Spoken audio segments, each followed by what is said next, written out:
psicologia é para pessoas sem Deus? O papel da psicologia é receitar alguma religião? É sobre isso que vamos falar no vídeo de hoje. Afinal de contas, o que é psicologia? A psicologia é uma ciência que estuda o comportamento humano. E quando nós falamos de ciência, estamos falando de obter conhecimentos atentos e aprofundados sobre algo. Existem várias ciências exatas, ciências humanas, ciências das artes, da comunicação. E a psicologia, ela está dentro das ciências humanas, onde ela investiga o comportamento, a motivação do ser humano, o que faz com que o ser humano reaja de tal forma em determinados momentos. Mas precisamos entender que a psicologia ela considera a subjetividade humana. O que isso significa? Significa que um sujeito interpreta diferente uma mesma situação que um outro sujeito que vivenciou no mesmo espaço e dentro da mesma situação. Ou seja, a interpretação que uma pessoa tem de um evento pode ser diferente de uma outra pessoa que assistiu o mesmo evento. Você quer ver algo? Na Bíblia nós temos os 4 evangelhos: Mateus, Marcos, João e Lucas. São 4 pessoas diferentes narrando uma mesma história, com olhares e perspectiva diferentes. Quando falamos da ciência psicológica, nós estamos falando de um estudo aprofundado sobre o comportamento humano, sobre as percepções, sobre os sentimentos, emoções do ser humano. Então, quando nós pensamos sobre psicologia como ciência, nós estamos deixando claro que, diferentemente da matemática, ela não trabalha com as exatas, ela trabalha com a subjetividade humana. Considerando isso, ao falar da função da psicologia, ela não exerce a função de receitar uma religião para os seus pacientes. A nossa função é auxiliar o sujeito a compreender a origem dos seus traumas, dos seus conflitos, a administrar suas emoções e favorecer com que ele se desenvolva bem na sociedade, dentro das suas relações pessoais, dentro das suas relações amorosas, dentro dos contextos que ele está inserido. É importante entender a necessidade de colocar cada coisa no seu devido lugar. A religião tem o seu lugar, o seu valor, assim como a psicologia tem o seu lugar e o seu valor.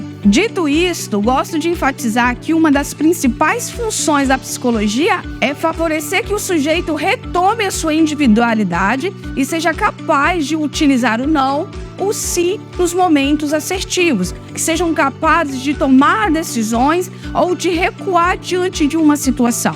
A nossa função quanto profissional não é dizer ao sujeito qual o caminho que ele vai trilhar, mas é favorecer com que ele tome decisões de uma forma consciente. E olha que legal, quando Deus criou o homem, uma das autoridades que Deus deu ao homem foi que domine sobre a terra, sobre todas as coisas na terra. Por muito tempo, dentro da nossa sociedade, o homem foi motivado a trabalhar de uma forma muito frenética para apresentar resultados. Isso fez com que eles perdessem o senso do equilíbrio, perdessem a sua própria individualidade, se misturando com o coletivo. Então, a psicologia tem a proposta de fazer com que o sujeito retorne para a sua individualidade e não abandone as suas potencialidades. Que ele domine sobre a terra, que ele domine sobre as suas emoções, sobre os seus conflitos, sobre os seus traumas, que ele seja capaz de dominar uma situação sem perder o equilíbrio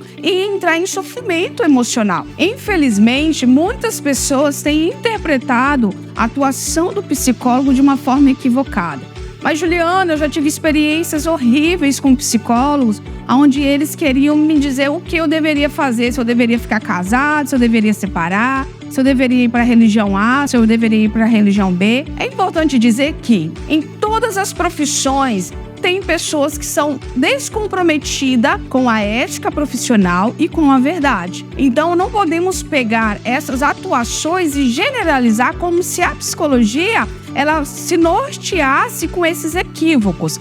Não. A psicologia ela é uma ciência séria, tem uma atuação dedicada, responsável em auxiliar o sujeito a viver bem sobre a terra. Esse é o nosso papel. Infelizmente, vemos pessoas exercendo a profissão de forma equivocada, não conseguindo separar profissional do pessoal, querendo inserir no outro as próprias crenças. E isso sim está errado. Vemos isso na psicologia, na pedagogia, na medicina, no pastoreio, dentro do campo acadêmico. Vemos pessoas que deixam de lado a responsabilidade de cumprir a sua função, de passar a reproduzir o saber para passar as próprias convicções. Isso sim está errado, mas é importante entender que isso não tem a ver só com a psicologia. Onde tem uma atuação humana, nós precisamos lembrar que está passível de erros. É importante entender que a psicologia atua não somente na área clínica, mas como nas instituições, como nos presídios, em outros lugares. E por que ela não pode atuar dentro do contexto religioso? Porque não podemos levar o saber da psicologia para dentro de uma religião. O que não podemos fazer é esquecer da proposta da psicologia, que é tratar e favorecer a saúde mental do sujeito. Não é papel do psicólogo falar sobre Deus. Isso cabe aos pastores, os padres, outros sacerdotes que exercem essa função. A nossa função é, sim, cuidar do sujeito em sua individualidade e na sua subjetividade. E aí, você ainda tem dúvidas sobre a atuação da psicologia? Deixa aqui nos comentários que eu terei o maior prazer em esclarecer. E se você ainda não se inscreveu no meu canal, a oportunidade é agora. Se inscreva, curte, compartilha com o máximo de pessoas que você puder. E já quero aproveitar para te desejar um feliz 2023, sucesso em tudo que você fizer, ok? Um abraço e até mais.